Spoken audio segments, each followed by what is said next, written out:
dan gue udah lihat. Gue senang bikin video seperti ini, karena gue kasih tahu tuh gimana caranya bikin 100 juta per bulan, udah ada yang DM gue hari ini ya.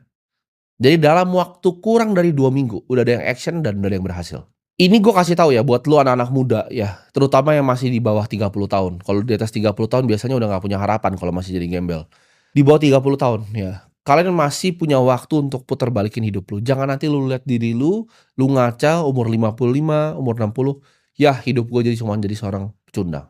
Lu kalau mau serius bangun kekayaan real, gue selalu bilang ya, yang pertama fondasi pertama, cash flow is king, lu harus punya cash flow ya. Tumpuk skill-nya, pelajarin skill-nya, cari satu bidang yang lu bisa tempa sampai dalam.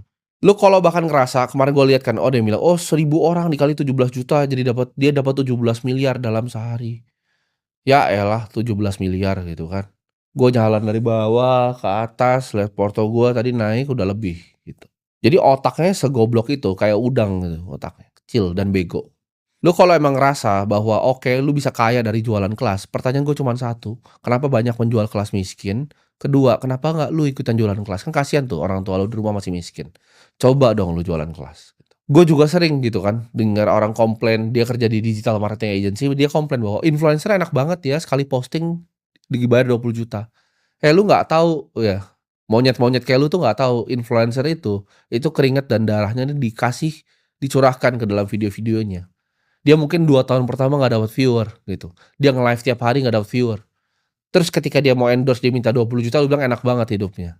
Manusia kan kayak begitu. Jadi step pertama lu kumpulin dulu ya skill-nya, cash flow-nya. Ketika lu bisa kumpulin cash flow, lu harus berinvestasi. Ini rahasia yang jarang gua share dari dulu ya. Jadi investasi itu simple caranya. Gua pakai 3 metode ya. Metode yang stabil, metode yang asimetris, dan metode yang moonshot. Jadi artinya apa? Gue suka ada investasi yang stabil. Contohnya, lu bisa beli perusahaan yang stabil seperti Bank BCA. Lu bisa beli misalnya obligasi negara Indonesia yang stabil. Yang kedua, asimetris. Stabil itu artinya apa? Penurunannya ini kemungkinan lu ruginya kecil, tapi kenaikannya juga relatif lebih kecil. Ya. Jadi kayak Bank BCA nggak mungkin bisa bangkrut. Indonesia mesti hancur dulu sebelum dia bangkrut, tapi kenaikannya juga sedikit gitu. Mungkin by 2045 sahamnya bisa Rp40.000 gitu. Kenaikannya kena cap.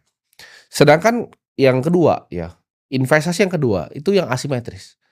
Downside-nya bisa jauh, bisa turun 70%, tapi naiknya juga bisa jauh banget 700%. Itu jawabannya Bitcoin gitu, asimetris. Moonshot ini apa? High risk, high reward. Jadi lu berinvestasi lu bisa hilang semua. Contohnya gue berinvestasi untuk bikin exchange. Itu bisa hilang semua tuh duitnya, ya. Kalau salah manajemen, salah operasional tuh bisa hilang semua duitnya. Tapi kalau misalnya gue benar, itu bisa jadi misalnya Coinbase Indonesia. Jadi 3 jenis investasi, satu yang stabil ya, satu yang asimetris, satu yang moonshot. Ini ketika lu balance ya, karena Charlie Munger selalu bilang, "Lu cuma butuh 3 kok. 3 aset tuh udah lebih dari lu cukup seumur hidup lu. Nggak usah pilih banyak-banyak ya.